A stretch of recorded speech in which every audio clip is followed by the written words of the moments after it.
Well, g'day folks. Tommy here from Time Fishing. Big welcome to the channel. What a beautiful, crisp morning it is here on the river. These autumn mornings, really, you can get some absolutely stunning days out of them. They're cold at the start, but they turn into some ripper days. And look, late in the season, our opportunities to get some trout in the rivers here are running a little bit dry here. But you know what? It's still a great time of the year to come out. They're a bit more challenging, not gonna lie, they are. But it makes it all worthwhile. We can catch a few fish in this beautiful kind of setting like this. Yeah, this is what we absolutely love doing. So, picked a really good morning here. Don't really see anyone else on the river here too, which is good. We're going to flick a nymph under dry. We'll run through those flies soon. Just see what we can find in the pools and the runs here, and let's have a great day.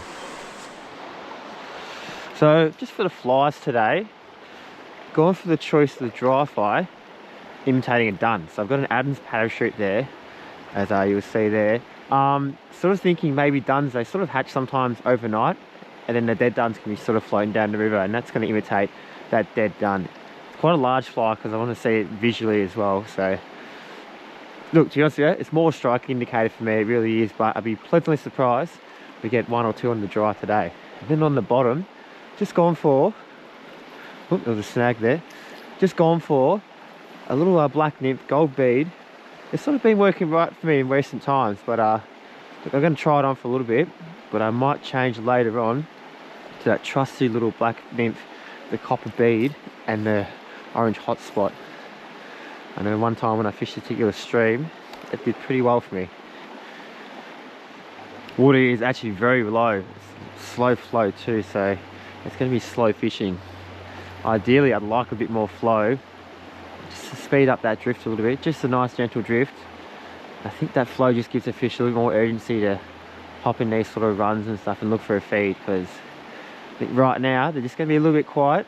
It's pretty cold, this water, the coldest time of the day right now in the water, and right now they're probably chasing warmth, so expecting really the sun really gets out and penetrates this river here, just maybe turns up a half a degree or so, it could just spur them on a bit.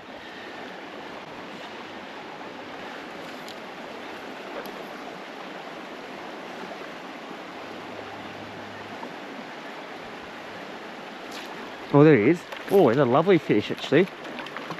Oh, beautiful. Oh, oh, he's a rainbow by the looks of it. Oh no, it's just a very light brown. I'm trying to get this net. She's stuck behind me here. Actually a ripper brown. Oh yeah, that's fantastic.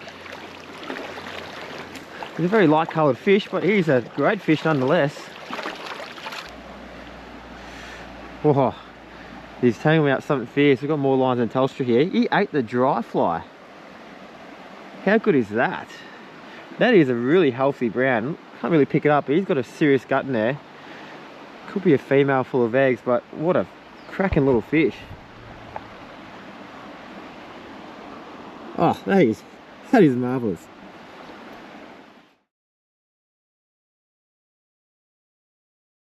You would be a really good eater, you would, but you've got an important role. You've got to repopulate this river, so let's send you on your way.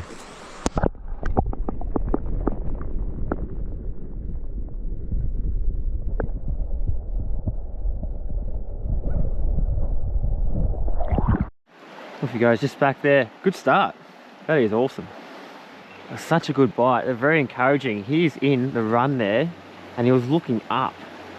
That is awesome. You don't really get that much late in the season, so To be so early in the day, which I think is probably not the best opportunity for the bite window here, and he comes up and he smashes that little Adam's parachute, imitating a dun. We've chosen the right dry there, I reckon. So, fantastic. We've got 2 genuine fish catching options here, which is really good. This thing is soaked to the absolute crap. This is, so if I put it in there, it's gonna sink. So we need to look after our fly here. So what this is here, this is called top ride. It's a desiccant. What it is basically a powder form, and that will take all the moisture out of that dry there. It really will. So what we'll do is we'll fluff it up. We'll pop her in there, shut the lid, a couple of shakes, pop it out. That is now very dry. So now our dry fly can really sit nice and high in the water here and not want to sink. But we're not done there yet. And I've got, this is old, pretty old one, Michelin. It's like a floatant really. What we're going to do is, just going to get the pad, get a little bit of like the Michelin there. Just dose up that fly with that Michelin, and that's going to really help repel water, and it will stay dry for longer. So we'll do the fly, even do a little bit up that line there, just so that line floats a bit, helps it better. We're into it, we're ready to go. So when you're dry fly fishing and a fish grabs it and he takes under the water for an extended period of time like that, you know, it's going to be pretty waterlogged. So you've got to look after your flies. It's often a thing that I do, which I edit out, but you know, it's all part of it.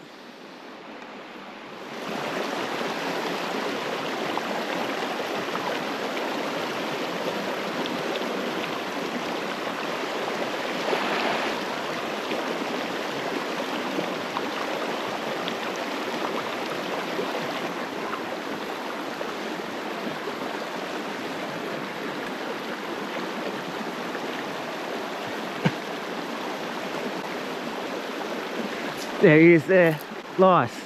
Oh, he's a nice fish. Oh, he's gone bananas. I don't know, I thought I saw something rising at this tail out here at the pool. That's why I was sort of peppering this spot. I generally would have actually thought, oh, nah, gonna be too slow to fish. There's better water upstream. I would have kept walking, but gotta be vigilant, I guess. But now I can step in here. Sit in the net, mate. Oh, that's fantastic. And again, on the bloody dry fly. Oh, I thought I just saw something rise then. It really did. Oh, again, another really healthy fish. Oh, look at that. That is a stunner. Oh, that is fantastic. A plump fish. My estimations, he'd be about 28, I reckon. Easily, 27, 28, but he's quite plump.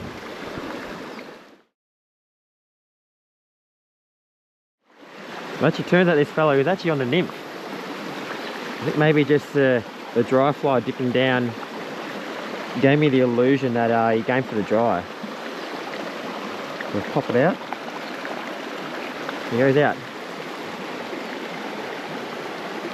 Oh, see you later, you good thing. Don't know if you're going to pick it up. There's a few rings there. There's a fish that rose there. He's hard up against the bank there. He's going to be a little bit tough to get to. Let's get that line through the guides. Don't hook up any trees.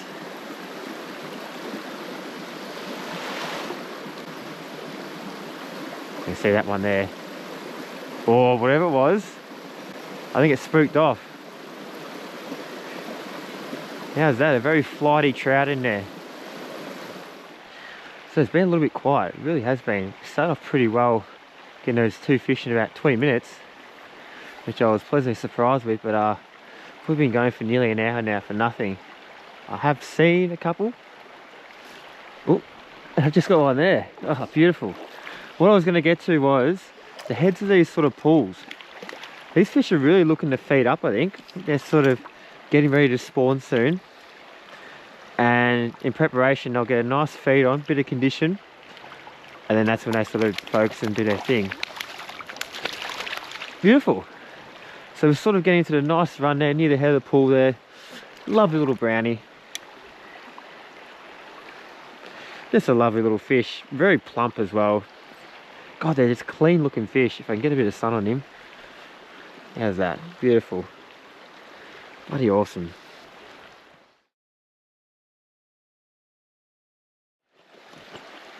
This fella took a liking to that nymph there. As I've kind of pointed out before, black nymph, gold bead, and it fooled him. Oh, he's stunning little fish. See you later. So it looks like it's a nice water there, nice little bit of flow. All he has to do is just hug the bottom there, and all the flow is going above his head. All that food will be rushing over his head. And that's what he saw with that nymph there. They would have been just drifting back nicely with the flow. He thought, oh yeah, I'll have you. Picked it up and beautiful.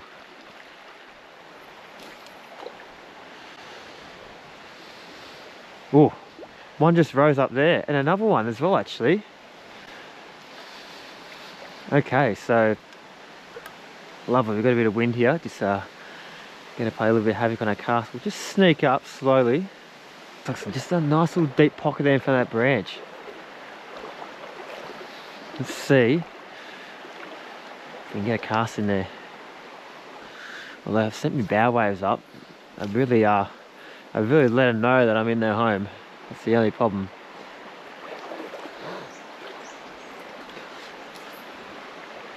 Oh, yep, we'll just put that there, let it drift through.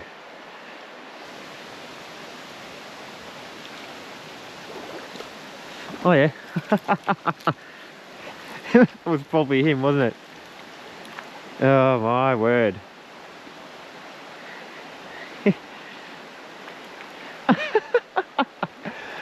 Oh, you gotta be kidding me. Oh, he's popped off. That's okay.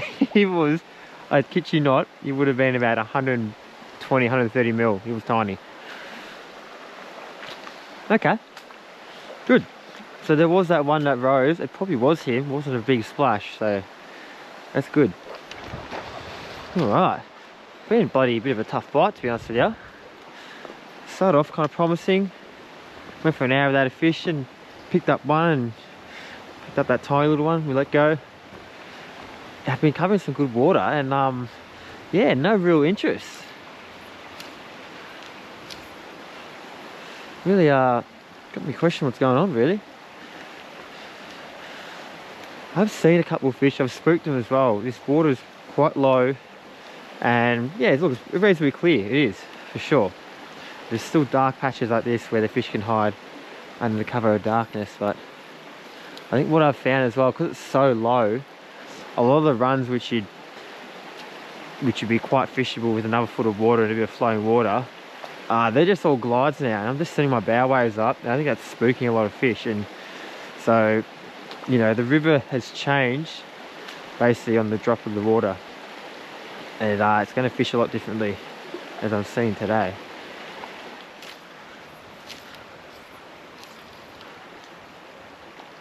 Ooh, that wind is just playing havoc. That's better.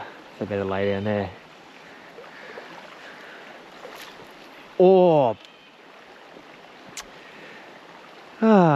we've been waiting a little while for him, and we dropped him. He really felt the sting then. Unfortunately, he ain't come back. What happened there? Maybe just didn't grab properly. I thought I struck the right time, really. In the run again as well. It's amazing, the rivers, it really is. Each one is just different. I was fishing a river maybe a couple of weeks ago, and the water there is very cold. And so actually the fish weren't really in the runs, but there was a bite window, I reckon about an hour, where they moved into it. This particular river come here, the water isn't quite as cold, and the fish are still, like, you know, actively sitting in the runs and feeding. So each river is a real different situation. It really is. And that's the beauty of this. You know, you can, if you really map out all your rivers and stuff and suss out all your areas, you can come different times of year and actually make an educated guess that will often pay off in fishing, right? So, like, you know, so there'll be some streams that'll fish really only can fish in summer, because, like, you know, it might be running too hard, might be too cold. There'll be sort of your higher altitude sort of streams, but then there are some streams in the lower kind of reach, like low altitude, that, you know, that would warm up first in the season, or will drop in flow first in the season, and that's often where you want to be early to season, say, or maybe even towards, maybe say, the back end when the water's cooling down.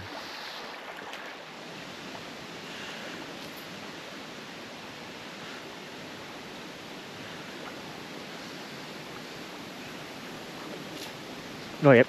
There he is there. Lovely. Interesting, so I would have set my bow waves up, but still didn't spook this fella. Oh, here, mate. Oh, bloody beautiful. Yeah, a little one between fish, but still having an absolute ball here, really. Having an absolute ball. Lovely fish, lovely male this one. You can just see the white tinge as I'm pointing on the net there, on his fin there, his anal fin. Even a little bit on those fins there. He's primed up, ready to go and do his thing when this water starts to get really cold. He's a beautiful looking fish.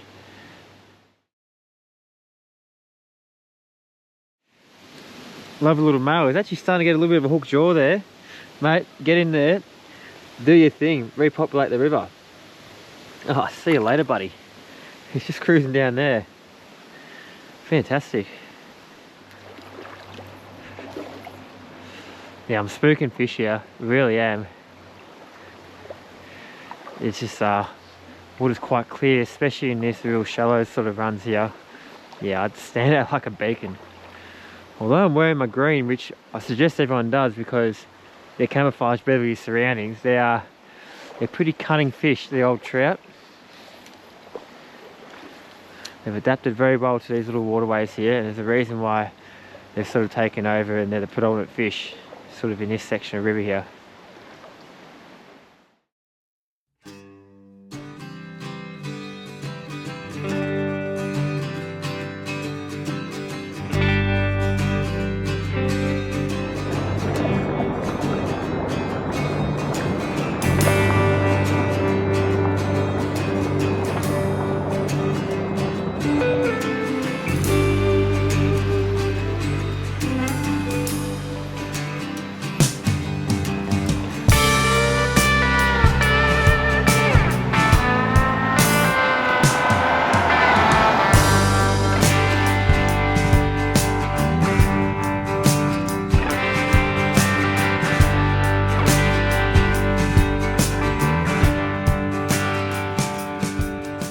Folks, that sort of ends our little session here. Been an absolute joy to fish here, it really has been. Look, you probably look at the numbers there and say, yeah, it's been tough. And you know what, it has been a bit tough, but we've definitely had opportunities. This is a late season kind of stream here that's been fished at by plenty of people. It's had pretty low flows the last 2 or 3 months, so yeah, no, it hasn't really had that really good flush out. But you know what, there's still some fish in there, there really is. And encouraging you to get a couple on the dry, a couple on nymphs, that was good fun. Absolutely loved it. And if you enjoy what you've seen there, don't forget to give us one of these, a thumbs up, hit that subscribe button, I would very much appreciate that. And you know what, drop a comment because that encourages people to see my channel and helps my channel grow as well. So that'd be fantastic. I really hope you're enjoying this content. I'm having a ball making it, really am. Until next time, we'll see you next time on Tommy Time. Cheers, legends.